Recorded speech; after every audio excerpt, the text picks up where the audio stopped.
Mga ka-journey, andito pa din tayo sa disyerto, sa isang maliit na community dito sa gitna ng disyerto. At makikita naman dito na talagang pinapalibutan ng mga bundok, desert na bundok. Yan.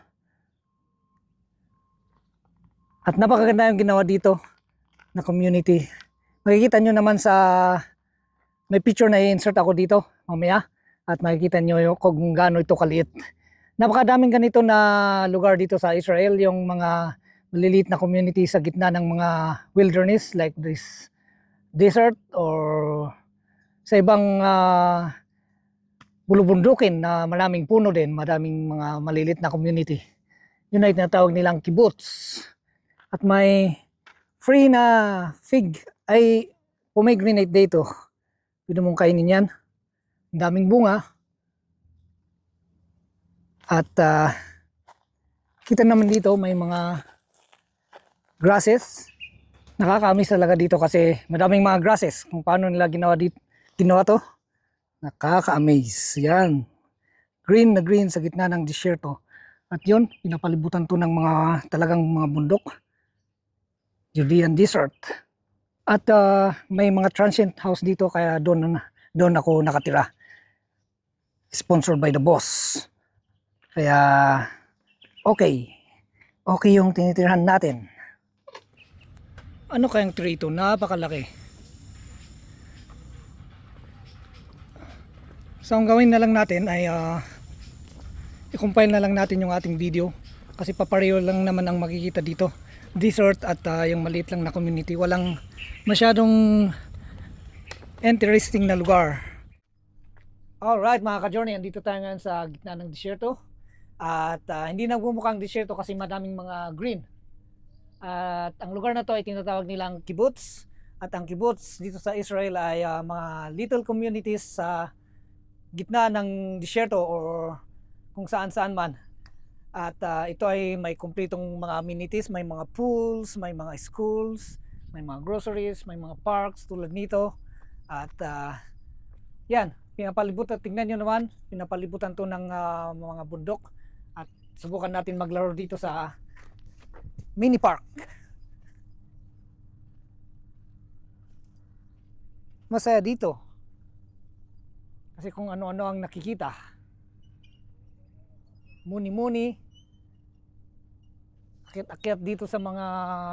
Pero dito, ito naman ay mga pangbata pero masayang subukan lang.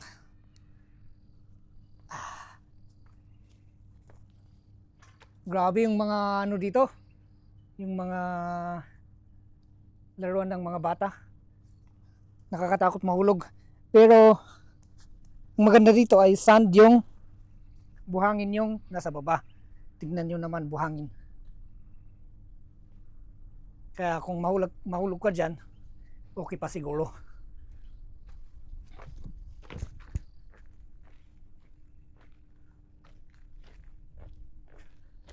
Kuhan natin yung camera. At dito naman sa banda dito ay yung slides.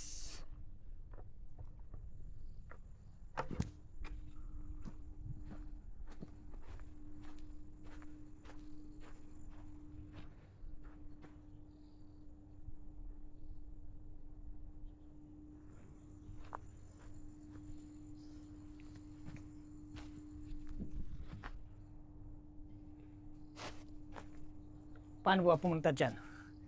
Dito tayo aakyat. Dito ang entrance ng slide na yan.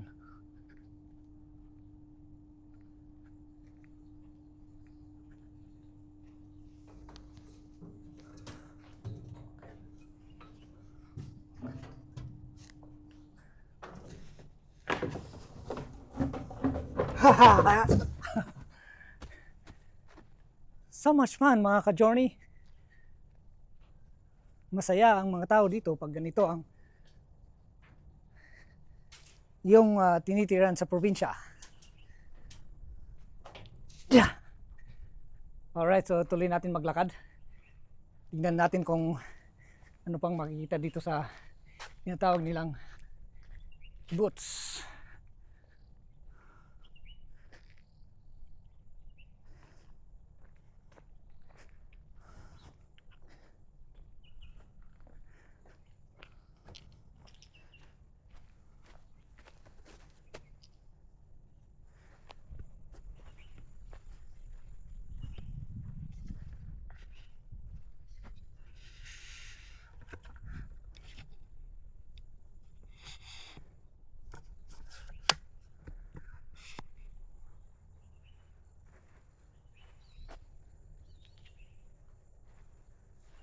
kibbutz. So yung litan natin yung cam natin para hindi halata na nagre-record tayo. Tingnan nyo naman to, may community dyan. Kung ano ang meron dyan, hindi natin alam. At ito, mga dates. Yan ang mga dates. At may simbahan sila dito, pero hindi simbahan. Natawag nilang synagogue. Doon siya. Synagogue.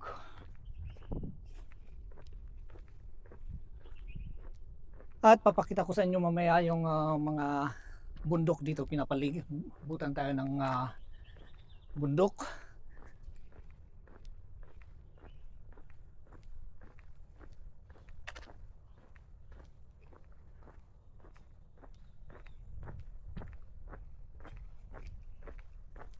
Na, na, na, na.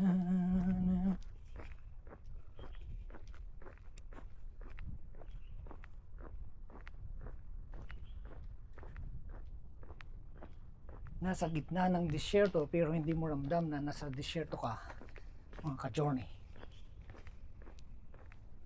Pero paano natin makikita yung bundok? Itong kibbutz na to ay malapit sa Jordan. Nasa border tayo ng Jordan. Ang pangalan pala ng kibbutz na to ay Keturah. Tignan nyo mga ka-journey. Ito may kumpleto yung sinasabi ko kanina. Kumpleto, may classrooms, dining room, shop, pool at synagogues. Nakita ko yung pool doon pero ayaw kong mag-video kasi hindi naman pwedeng mag-video ka sa pool. Yan, tennis court.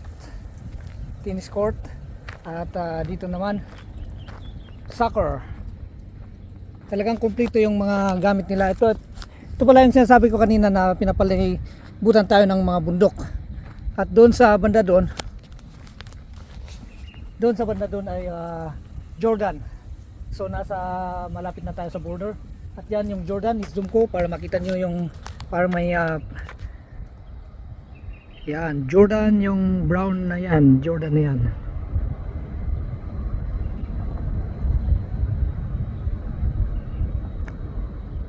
Talagang pinapalibutan tayo ng mga disyerto, bundok na disyerto. At dito naman ay tignan nyo naman doon.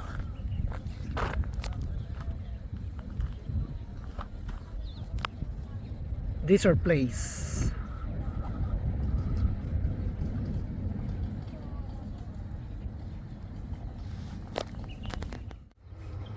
So mga ka-journey, nung gumising ako kaninang umaga, akala ko na naginip ako kasi may mga nagtitilawak ng mga manok. Pero totoo palang mga manok. At dito pala natagpuan ko yung mga manok. Yan o.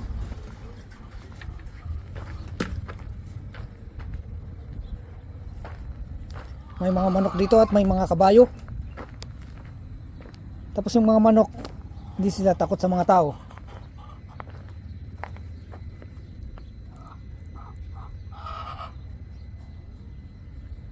Tumitingin lang yung manok. Walang balak umalis. At doon naman ay may mga horses. At tulad ng sinasabi ko, tayo ay pinapalibutan ng mga bundok. Yan yung bundok ng Judean Desert.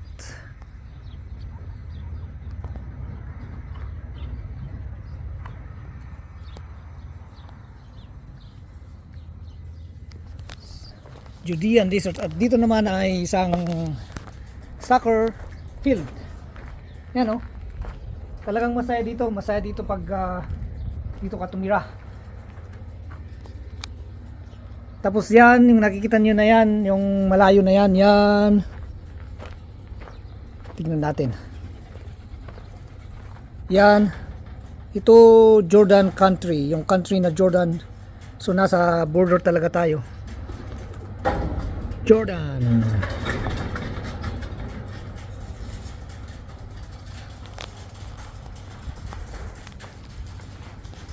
Okay mga ka-journey, yun lang ang short video natin sa pagpasyal natin dito sa gitna ng disyerto. At dito tayo tumira sa isang maliit na village or community. Tinatawag sa mga community na to na nasa gitna ng mga disyerto ay kibbutz. Madami nagkalat dito sa Israel, hindi lang dito. Yan. At pwede nyo igagal yung Keturah Kibbutz, makikita nyo kung anong meron doon. Alright mga ka-journey, see you again sa susunod natin mga videos. Bye bye!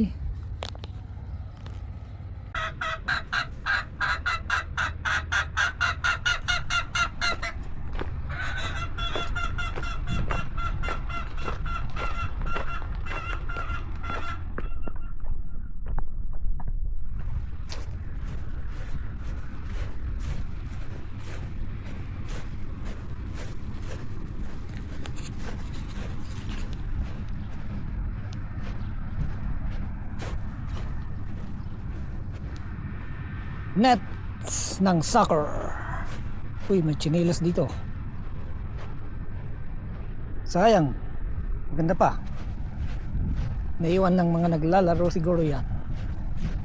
Ito naman yung flower na matatagpuan sa ating bansa, Pilipinas. Tennis court. See? Kompleto sila dito.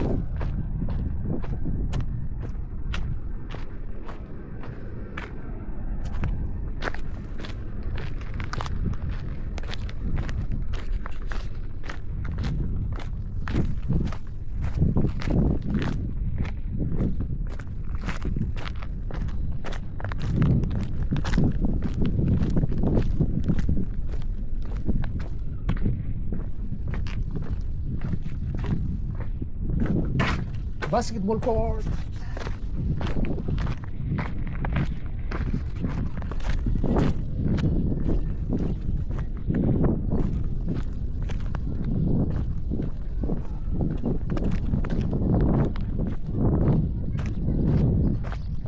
Tawa yung mga upuan nila.